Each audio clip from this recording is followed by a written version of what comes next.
ঢাকা বিশ্ববিদ্যালয়ের মুরব্বিয়ানা বন্ধ করতে হবে। অন্তত গত 8-10 মাসে এমন আন্দোলন কম দেখেছি যে শিক্ষকরা তাদের ছেলে মেয়েদেরকে গাইড করে নিয়ে এসেছেন এবং জগন্নাথ বিশ্ববিদ্যালয়ে আমাদের শিক্ষকরা, আমাদের পাশে আমার স্যার দাঁড়িয়ে আছেন, তাকে কালকে যেভাবে হেনস্থা করা হয়েছে এর চেয়ে তো লজ্জা আসলে এই বাংলাদেশে এখন নাই।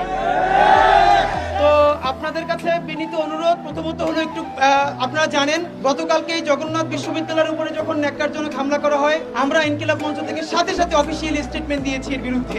এখন আপনাদের কাছে ভাইরা শুধু একটা কথা, সেটা হচ্ছে আমরা চাইলে এমন কথা বলতে পারি যাতে আপনারা প্রচুর উদ্দীপ্ত হবেন, আমাদেরকে বাহাবা দিবেন, হাততালি দিবেন, কিন্তু এইটা আপাতত আমাদের জন্য একটা জনপ্রিয় ব্যাপার হলো আপনাদের জন্য তো আনন্দদায়ক না। কারণ আপনারা সেই গতকালকে সকাল থেকে আন্দোলনে করে আমরা রাতেও এসে খোঁজ নিয়ে গেছি, আপনারা শত শত ছেলে মেয়ে আপনারা রাতে এখানে শুয়েছিলেন। আজকে সারাটা দিন বৃষ্টি এবং আমি দেখে সত্যি অবাক হয়েছি। আমি ভাবি নাই যে বৃষ্টির মধ্যে এসেও সকল স্যারদেরকে পাবো, এসে দেখছি স্যাররা আপনাদেরকে ছেড়ে যান নাই। আমি নিজে ঢাকা বিশ্ববিদ্যালয়ের শিক্ষার্থী ছিলাম, হাজারবার বলেছি, আবারও বলছি, ঢাকা বিশ্ববিদ্যালয়ের মুরব্বিয়ানা বন্ধ করতে হবে। এই বাংলাদেশের প্রত্যেকটা বিশ্ববিদ্যালয় যে যার বিশ্ববিদ্যালয়, কেউ কারো গার্ডিয়ান নয়। এবং বাংলাদেশে যেটা হয়েছে জগন্নাথ বিশ্ববিদ্যালয়ের একটা ব্যাপার আমি নিজে জানি, কারণ আমার ভাই ওখানে শিক্ষার্থী ছিলেন। ঢাকা